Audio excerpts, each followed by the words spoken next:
उस गांव में खेती के माध्यम से हल चलाकर अपनी जीविका का उपार्जन करने वाले किसानों की तस्वीर सामने आती है। और उसी बीच एक तस्वीर आती है, उसी किसान परिवार की बहनें भाई लोग अपने कंधे पर केवल बस्ता लेकर नहीं, उस परिवार की एक उम्मीद को लेकर इस विद्यालय की दूरी को तय करते हैं। काफी कम उम्र में उनकी आंखों में बहुत लंबे लंबे सपने होते हैं और उस सपनों को पूरा करने के लिए वह एक रास्ता ढूंढते हैं। वो रास्ता आपके शिक्षक होते हैं।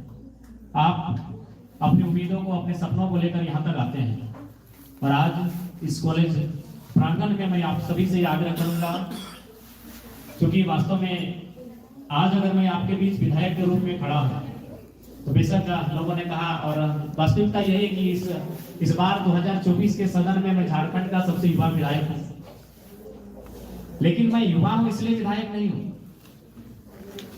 मैं अच्छा बोलता हूं इसलिए विधायक नहीं हूं, मैं इसलिए विधायक हूं क्योंकि मैंने उस कहावत को पुनः चरितार्थ किया है कि शिक्षा शेरनी का दूध है, जो जितना पिएगा उतना दहाड़ेगा।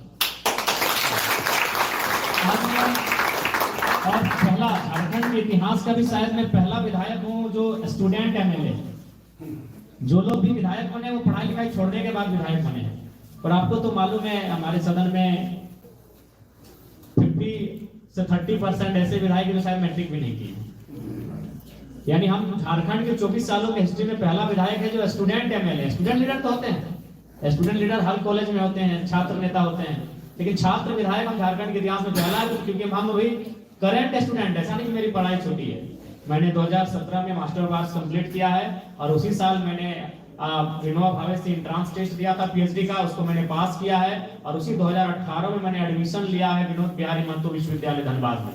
और चूंकि पिछले 2 सालों में काफी आंदोलन रहा तो समय का अभाव रहा, और पहला कि हम अभी अपनी पढ़ाई को जारी रखें, क्योंकि मुझे मालूम है कि आज मैं अपनी शिक्षा की बदौलत ही यहाँ तक आया हूँ। इसलिए आप तमाम मेरे जो छोटे छोटे भाई बहन लोग यहाँ बैठे हैं छात्र छात्रा के रूप में, आपको मेरा यही संदेश होगा। आज जिस जयराम महतो से आप परिचय हो रहे हैं, आज इसके चर्चे दिल्ली से लेकर उत्तर भारत से लेकर नॉर्थ भारत से लेकर कश्मीर तक है। चूंकि आज इस विधानसभा के चुनाव में जो हमारे पक्ष में परिणाम आया है, भले विधायक तो हमारी पार्टी से एक जीत कर गया है, लेकिन काफी ज्यादा वोट आने के कारण पूरे चर्चे हैं। तो उसका कारण यही कि हम पढ़े लिखे थे, पढ़े लिखे युवाओं को हम लोगों ने आगे किया, तो आज ये परिणाम हम लोगों ने हासिल किया है। तो इसलिए आपसे भी हमारी आग्रह होगी कि आप पढ़ाई लिखाई में कटौती ना करें। क्योंकि इसलिए मैं आपको ये संदेश देना चाहूंगा, क्योंकि मेरा मानना है कि आप कम से कम हमसे तो बेहतर परिवार से आते हैं। क्योंकि बहुत सारे लोग शिकायत करते हैं कि पापा की कमाई नहीं है, माँ के पास 2 पैसे नहीं है, इसलिए हम पढ़ाई पूरी नहीं कर पाते हैं। ये शिकायतें आपको अक्सर आती हैं। तो मैं आपको बताना चाहूंगा कि आप हमसे निर्धन परिवार से शायद नहीं होंगे। इसलिए नहीं होंगे क्योंकि मेरे परिवार में मैंने बहुत करीब से देखा। जब मेरा परिवार है तो मैं करीब से ही देखूंगा।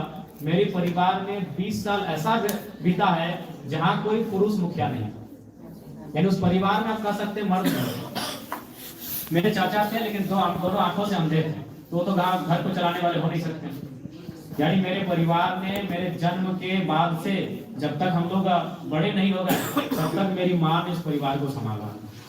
और अभी किस परिस्थिति में आपको मालूम है, जब मेरा पिताजी का डेथ हुआ था उस समय मेरी उम्र मात्र 2 साल थी। और उससे बड़ा दुख का क्या बात था कि मेरा जो छोटा भाई था वो प्रेग्नेंट में, माँ के कोख में था, उसका जन्म भी नहीं हुआ था जब मेरे पिताजी का डेथ हुआ था। मेरे पिताजी जब डेथ हो गए उसके अक्टूबर में डेथ हुआ था और जनवरी मेरे भाई का जन्म हुआ था, यानी 4 महीना बाद मेरे भाई का जन्म हुआ था। उसी साल पिताजी का डेथ हुआ था अक्टूबर में, और मेरे दादाजी का भी डेथ हुआ था शायद जुलाई में।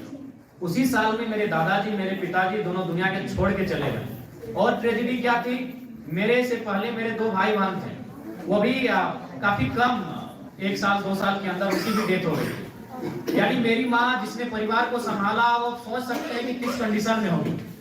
2 बच्चे उसका डेथ हो चुका था, उसी साल ससुर जी का डेथ हुआ था, उसी साल